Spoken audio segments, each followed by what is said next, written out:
లేదు నేపాల్ ఎక్కడ తీసుకెళ్తున్నారండి. హాయ్ నమస్తే, వెల్కమ్ టు సిగ్మా 9. నేను మీ బ్రహ్మేంద్ర. మనతో పాటు భీమవరానికి ఒక బ్రాండ్గా వెలుగొందుతున్న సంజన గ్రూప్స్ అధినేత జానీ గారు ఉన్నారు. ఈయన 2 దశాబ్దాల నుండి మధ్య తరగతి ప్రజల కళల రూపంగా ప్రతి హౌసు ఒక్కొక్కరు కూడా నిర్మించుకోవాలనుకుంటారు. అలాంటి కళలని నిజం చేసే విధంగా వారికి అందుబాటు ధరల్లో ఈ సంజన డెవలపర్స్ జానీ గారు ప్రతి ఒక్కరికి కూడా హౌస్ని అందుబాటులోకి తీసుకొస్తున్నారు. అది ఏ విధంగా ఈయన జీవన ప్రయాణం సాగిందో వారి మాటల్లోనే తెలుసుకుందాం. సార్ నమస్తే అండి జానీ గారు.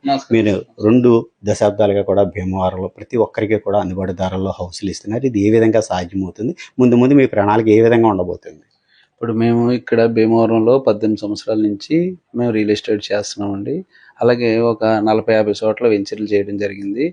అలాగే చేస్తూ ఇక్కడ సామాన్యుడికి ఇల్లు ఇవ్వాలి, ఒక ప్లాట్ ఇవ్వాలి అనే ఒక కోరికతో ఇక్కడ మేము రియల్ ఎస్టేట్ స్టార్ట్ చేసాం. అలాగే ఇప్పుడు ప్రజెంట్ ఇక్కడ భీమవరం చేస్తూ ఇతర ఏరియాలు కూడా హైదరాబాద్ లాంటి సిటీస్ కూడా చేస్తున్నాం.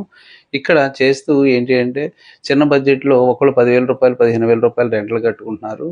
వాళ్ళకి వచ్చే జీతాలు 25,000 30,000 జీతాల్లో ఈ రెంట్లకే సరిపోతున్నాయి అనే ఉద్దేశంతో 25-30 లక్షల్లో ఫ్లాట్లు కట్టాలని, ఒక చిన్న బడ్జెట్లో 25-30 లక్షల్లో ఒక ఇల్లు ఇవ్వాలనే ఉద్దేశంతో ఒక అవుట్స్కట్స్లోకి వెళ్ళినా లేదా లోకల్లో ఉన్న మంచి సైట్స్ని కొంచెం చూసి సెలెక్ట్ చేసి మేము మామూలుగా ఇవ్వాలి, జనాలకు అందరికీ సర్వీస్ ఇవ్వాలనే ఉద్దేశంతో మంచి కార్యక్రమం ఇది అని చెప్పే ఉద్దేశంతోనే ఈ డెవలప్మెంట్ చేస్తున్నామండి.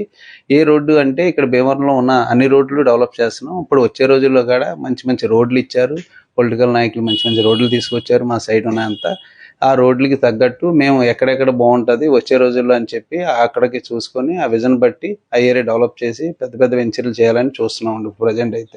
ఇప్పుడు కోవిడ్ తర్వాత చాలా రియల్ ఎస్టేట్ క్రైసిస్లోకి వెళ్ళిపోయింది. అంటే ఎవరి దగ్గర కూడా జనాల దగ్గర మార్కెట్ లేకపోవడం, దీనికి ఇప్పుడు మీరు ప్రజలకి ఏ విధంగా అందుబాటులో వారిని మీరు మోటివేట్ చేసి మీ సేల్స్ అయి పెంచుతున్నారు? కోవిడ్ తర్వాత వాస్తవానికి రియల్ ఎస్టేట్ అయితే డల్ అయింది.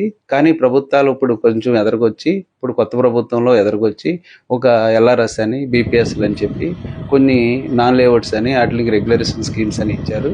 కాకపోతే ఇప్పుడున్న ఇబ్బంది ఏంటంటే ఎకరం 2 కోట్లు ఉన్న చోటన ఇవాళ ఎకరం మామూలుగా పబ్లిక్లో అయితే 2 కోట్లు ఉంది, కానీ గవర్నమెంట్ వాల్యూ వచ్చేటికి 5 కోట్లు అలాగా పెరిగిపోయి ఉన్నాయి. వాటిని కొంచెం రేట్లు తగ్గించి రిజిస్టర్ ఆఫీసుల్లో రిజిస్ట్రేషన్లు ఎక్కువైపోతున్నాయి. సెంటు మా దగ్గర కొన్నాడు అనుకోండి, వాడికి రిజిస్ట్రేషన్కి అంత అవుతుంది అన్న ఉద్దేశంతో కొంతవరకు కస్టమర్ భయపడుతున్నారు. దాని వరకు ప్రభుత్వాన్ని తీసుకెళ్లి రిజిస్ట్రేషన్ ఛార్జెస్ ఒకటి తగ్గించాలని చెప్పి, ఆ గజమని వాల్యూ ఎక్కువ ఉంటుంది, భూమి తక్కువ ఉంటుంది ఇక్కడ, దాన్ని ఒకటి పరిగణలో తీసుకోవాలని ప్రభుత్వాన్ని అడుగుతున్నాం. అది ప్రజెంట్ ప్రభుత్వానికి అది సహకరించాలని కోరుతున్నాం. ప్రభుత్వం అయితే ప్రజెంట్ ఇప్పుడున్న దాంట్లో ఎల్ఆర్ఎస్లో, బీపీఎస్లో రెగ్యులేషన్ స్కీమ్స్ ఇవ్వడం వల్ల కొంచెం జనాలకి కొంచెం మంచి ఊపిరి లాక్కున్నట్టే ఉంది. మీరు అడిగిన పాయింట్లో గవర్నమెంట్ని ఆల్రెడీ మన స్థానిక ఎమ్మెల్యే, జనసేన ఎమ్మెల్యే అంజుబాబు గారు కూడా అసెంబ్లీలో ఈ పాయింట్ లేవనెత్తారు. రిజిస్ట్రేషన్ ఉన్నదానికన్నా హైప్ చూపించడం వల్ల కొనుగోలుదారులు తగ్గిపోతున్నారు, మార్కెట్ పడిపోతుంది అని. దీన్ని గవర్నమెంట్ కూడా ఏ విధంగా ముందుకు తీసుకెళ్తుంది అనుకుంటారు? గవర్నమెంట్ దీన్ని పరిగణలో తీసుకోవాల్సింది ఎంతైనా ఉంది. ఎందుకు తీసుకోవాలి అంటే నిజంగా కూడా వాస్తవానికి రిజిస్ట్రేషన్ ఖర్చు ఎక్కువైపోయి ల్యాండ్ తక్కువ అవుతుంది. ల్యాండ్ 2 సెంట్లు కొనుక్కోవాల్సిన సెంటే కొనుక్కొని రిజిస్ట్రేషన్ సెట్ ఖర్చు పెట్టవలసిన ధోరణిలో ఉంటున్నారు. దానివల్ల ఈ ఇల్లు కట్టుకున్నోడికి కానీ ఇల్లు తగ్గిపోతుంది, రిజిస్ట్రేషన్ ఖర్చు ఎక్కువ అయిపోతుంది. దాన్ని గవర్నమెంట్ పరిగణలో తీసుకొని ఎట్టి పరిస్థితుల్లో మనకి వాల్యూలు తగ్గించాలని నేను కోరుకుంటున్నాను. జాబ్ హోల్డర్కి అయితే ఈఎంఐలు వాళ్ళకి ఈజీగా వస్తున్నాయి. అదే మామూలు సామాన్యుడికి మటుకు ఈఎంఐలు రావడం కష్టం అవుతుంది. దీనికి మీరు వాళ్ళకి సపోర్ట్గా ఏ విధంగా ముందుకు తీసుకెళ్ళాలి? అంటే బ్యాంక్ లోన్లో వాళ్ళకి ఏ విధంగా అప్రూవల్ అయితే చూస్తుంది? బ్యాంక్ లోన్ అంటే వాళ్ళకి కన్ఫామ్గా ఐటీ రిటర్న్స్, వాళ్ళకున్న వ్యాపారాలు ఏముంటే ఆ వ్యాపారాలను చూసి ఐటీ చేసుకోండి, ఐటీని బట్టి ఇన్కమ్ జనరేట్ చేసుకొని వాళ్ళు లోన్కి వెళ్ళి ఒక 10% 20% కడితే ప్రభుత్వాలు బోల్డ్ పథకాలు ఇచ్చినాయి. పథకాల్లో కూడా తీసుకునే వాళ్ళు ప్రజెంట్ వాళ్ళు కొనుక్కొని అలాగే ఎదరికెళ్ళడానికి చాలా బ్యాంకులు ఎదరికొచ్చినాయి. వాళ్ళు ఐటీ రిటర్న్స్ పర్ఫెక్ట్గా కట్టుకుంటే, వాళ్ళు 10% కట్టుకుంటే కనుక ప్రభుత్వాలు సెంట్రల్ పథకాలు ఉన్నాయి, స్టేట్ పథకాలు ఉన్నాయి, వాటిలో కూడా వాళ్ళు ఎదరికెళ్ళి తెచ్చుకోవచ్చు. ఎందుకంటే అనవసరంగా వాళ్ళు 10,000 రూపాయలు 20,000 రూపాయలు రెంట్ కట్టడం కన్నా ఈ రకంగా ఐటీలో ఎంత అయితే వాళ్ళకు ఉన్న వ్యాపారాలను బట్టి దానికి ఎదరికెళ్ళి చేసుకోవడం మంచిదని నా ఉద్దేశం. గత 2 సంవత్సరాల క్రితం మీ మీద ఐటీ రైడ్స్ కూడా జరిగినాయి. అది ఏ విధంగా అంటే కొంత మీరు కడతలేదు, గవర్నమెంట్కి సరైన విధానంలో వారికి పన్ను చెల్లింపు అది ట్యాక్స్ అది ఇవ్వడం లేదు, అలాగే మీ అన్నీ కూడా లేఅవుట్లు కాదు అన్న ఇది కూడా కొంత ప్రాపర్గా క్రియేట్ అయింది. దీన్ని ఏ విధంగా చూస్తారు? ఇప్పుడు వాటిని సాల్వ్ చేసి ఏ విధంగా ముందుకు తీసుకెళ్తారు? ఐటీ రైడ్ జరగడం అయితే వాస్తవమే. ఐటీ రైడ్ పోయిన 1 year బ్యాక్ ఐటీ రైడ్ జరిగింది. ట్యాక్స్ అయితే పర్ఫెక్ట్గానే జరిగింది. మాకు ఒక్కరికే కాదండి, ఆ టైంలో గ్రూప్ రైడ్ అని జరిగింది. ఆ గ్రూప్ రైడ్లో మాజీ ఎమ్మెల్యే శాసనసభ్యులు గన్సీన్ గారు ఉన్నారు. ఆ గ్రూప్లో మామూలుగా ఇక్కడ ఉన్న లోకల్ వ్యాపారాలను బట్టి మా మీద ఎవరో గెట్టిన వాళ్ళు ఆ సమాచారం ఇవ్వడం వల్ల ఇక్కడికి ఆ గ్రూప్ రైడ్లోనే మేము రైడ్ అయ్యాం తప్ప ఇండివిజువల్గా రైడ్ అవ్వలేదు. మేము పర్ఫెక్ట్గా అన్ని రైట్స్ ప్రతి డాక్యుమెంట్ రిజిస్టర్డ్ అవుద్ది. మా వ్యాపారం ఇల్లీగల్ వ్యాపారం ఏమి ఉండదు. ఆ రిజిస్టర్డ్ డాక్యుమెంట్ కన్ఫామ్గా ఐటీకి సబ్మిట్ చేస్తాం. సబ్మిట్ చేసి ఆ ఐటీకి వచ్చేది ఏదైతే క్యాపిటల్ గెయిన్ ఉంటుందో క్యాపిటల్ గెయిన్ కడతాము. డెవలప్మెంట్ ఛార్జెస్ ఉంటే అన్ని చూసుకొని మా ఆడిటర్స్ అన్ని సెట్ చేసేస్తారు. అది ఏంటంటే మా మీద ఈర్స్ వల్ల లేకపోతే నేను వేరే ఇబ్బందుల వల్ల వాళ్ళకి ఏదైనా మేము ఎదుగుతున్నాం అనే ఉద్దేశంతోనో లేకపోతే ఏదైనా మేము మంచి సర్వీస్ చేస్తున్నాం అనే ఉద్దేశంతోనో ఎవరైనా ఇబ్బంది పెట్టి కంప్లైంట్ చేయడమే తప్ప అది ఒరిజినల్గా రైడ్లో మాకు వచ్చిన ఇబ్బంది లేదు. టోటల్గా సర్వే చేశారు, వాళ్ళు సర్వే చేశారు, మాకు ఏ ఇబ్బంది ఏం జరగలేదు ఆ విషయంలో. ఆ టైం కాడి నుంచి కూడా కొంతమంది కస్టమర్లు డిసప్పాయింట్కి లోనయ్యారు. సంజనాలో కొంటే ఎంతవరకు మనం దాన్ని అంటే మళ్ళీ రేపు పొద్దున్న గవర్నమెంట్కి ఏమైనా ప్రాబ్లం మనం ఇబ్బంది పడుతున్నామా ఏంటని దీన్ని ఏ విధంగా మోటివేట్ చేసి వాళ్ళకి అసలు గవర్నమెంట్ వారు ఏదైనా ఇబ్బంది పెట్టే ఫలం అయితే ముందే గవర్నమెంట్ వారు ఏం చేస్తారంటే అలాంటి ప్రాబ్లమ్స్ ఉంటే కస్టమర్ భరోసా గురించి మాట్లాడుతున్నాను.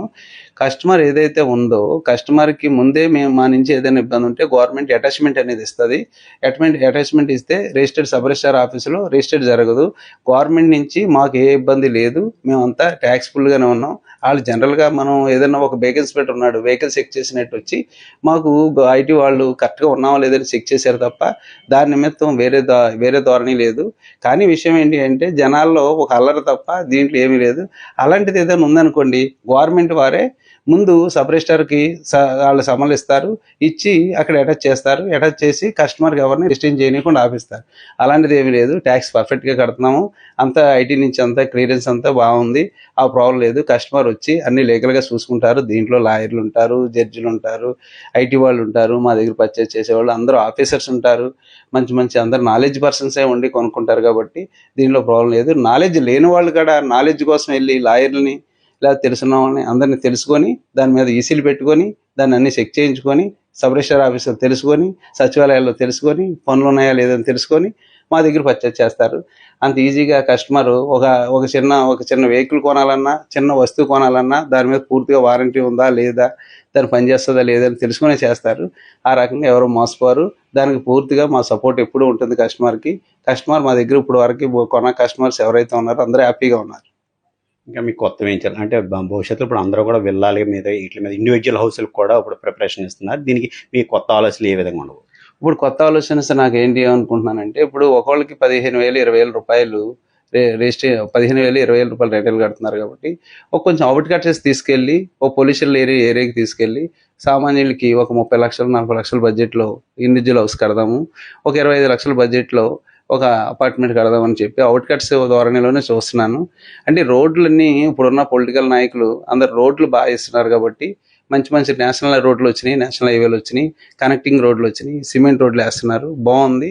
పరిపాలన అయితే అంతా బాగా నడుస్తుంది కాబట్టి ఎల్ఆర్ఎస్లు బీపీఎస్లు వచ్చినాయి కాబట్టి అవుట్కట్స్లో కూడా మంచి రోడ్లు వేసి తక్కువ బడ్జెట్లో చేయాలనే ఉద్దేశంతో ఉన్నాను. ఇప్పుడు ప్రజెంట్ కొత్తగా వాళ్ళు వేరే జాబులకు వెళ్లకుండా ఖాళీగా ఉండి వాళ్ళు ఒక అపార్ట్మెంట్ ఉంటే అపార్ట్మెంట్లో ఒకళ్ళు ఖాళీగా కూర్చొని వాళ్ళు ఏం చేస్తున్నారంటే లేని సైట్లు ఏదో రకంగా లిటిగేట్ చేద్దామని చెప్పే ఉద్దేశంతో కొంతమంది బ్లాక్మెయిల్ చేస్తున్నారు. అలాంటి వాళ్ళని చట్టపరంగా చర్యలు తీసుకొని నిర్ధారించి వాళ్ళ మీద చట్టపరమైన చర్యలు తీసుకోవాలని కోరుతున్నాం. మేము కోరేది ఒకటే, మాకు గవర్నమెంట్ వాళ్ళు ఏదైనా మేము అడిగినప్పుడు అన్నీ బాగానే ఉన్నాయి.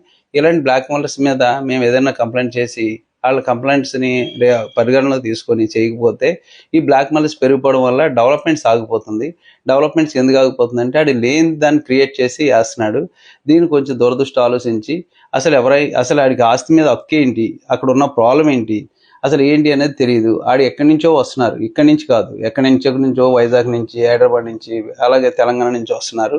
వచ్చి ఒక ప్లాట్లో అద్దెకు తీసుకొని దాని మీద ఏదైనా ఇబ్బందులు ఉన్నాయేమో ట్రై చేసి లేని కాడ క్రియేట్ చేసుకొని మామూలు పెద్ద అమౌంట్లు బ్లాక్మెయిల్ చేసి ఇబ్బంది పెడుతున్నారు. వ్యాపారస్తుడిగా మామూలు ఇబ్బంది పెడితే మేము ఎదరికి వెళ్ళలేకపోతున్నాం. అలాగే వాళ్ళందరిని అరికట్టాలని చెప్పి మేము ప్రభుత్వ వారిని, పోలీసు వారిని, పొలిటికల్ నాయకుల్ని, ప్రభుత్వాన్ని కోరుతున్నాం. మంచి మంచి ఏరియాల్లో మంచి లేఅవుట్లు ప్లాన్ చేస్తున్నాం. ఇన్వెస్టర్స్ ఎవరైనా ఉంటే ఏ భయం లేకుండా అన్ని రకాలుగా చెక్ చేసుకొని మా దగ్గర కొనుక్కోండి. ప్రాబ్లమ్స్ ఏమీ లేవు. మేము తక్కువగా ఇస్తాం. పాత బయట మాటలు ఏమి నమ్మొద్దు. మీరు వచ్చి పేపర్లు తీసుకోండి. పేపర్లు తీసుకొని చెక్ చేయించుకొని అందరూ మంచిగా కొనుక్కోవాలని, అందరూ హ్యాపీగా ఉండాలని నేను కోరుకుంటున్నాను. సంజన డెవలపర్స్ తరఫున జానీ నేను చెబుతున్నాను మీకు. Please subscribe sigma 9. Thank you.